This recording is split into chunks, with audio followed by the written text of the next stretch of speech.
Well, I've had the fortunate event to watch the film, and I have to say that your story is probably one of the most inspiring stories out of all the drivers, because if anyone, you've really come from a humble beginning, haven't you?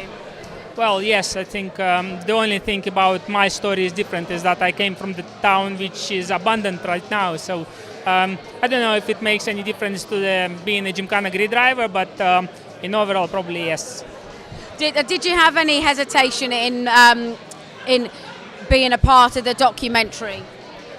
Being a part of the documentary was probably a very big moment for me, and I'm happy that I was able to prove myself, to be one of the chosen drivers who can actually expose our motorsport to the public and tell the viewers and tell a little bit not just about the racing itself, but about the life story from our backgrounds, which is very different from everyone who was involved in this documentary. So, I haven't watched the movie, the film myself as yet, so I cannot say what it's going to be like, but I'm just looking forward and very excited about it. And you're a Gymkhana Grid Champion, so how did you actually get four times, sorry, actually it doesn't say that on there, 4 times. How did it all start for you? How did you get into doing Gymkhana Grid?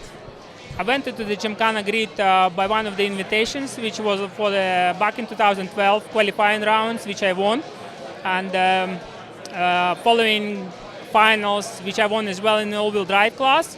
It just gave me a kickstart to do it on a full-time scale. So 6 years on, and it became like a tradition and part of my life at the same time. So I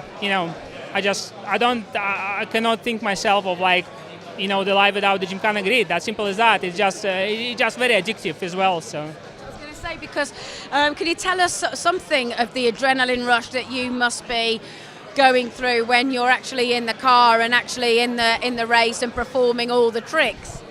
Oh yes.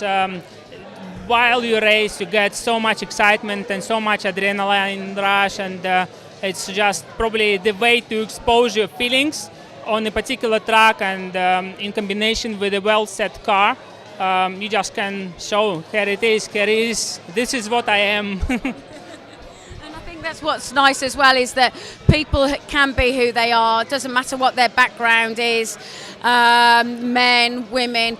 Anybody can be a Gymkhana Grid racer, can't they? In the Gymkhana Grid, there is no limitation if this is a female or a male.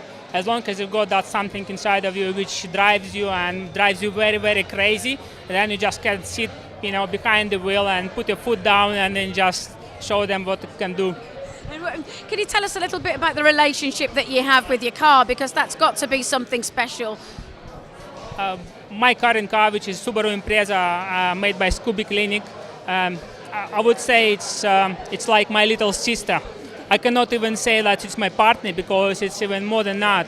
So I'm trying to be very gentle to her and always, just take it easy during the championship event through the year. But when it comes to the Gymkhana Grid, then there is no mercy, unfortunately, for her.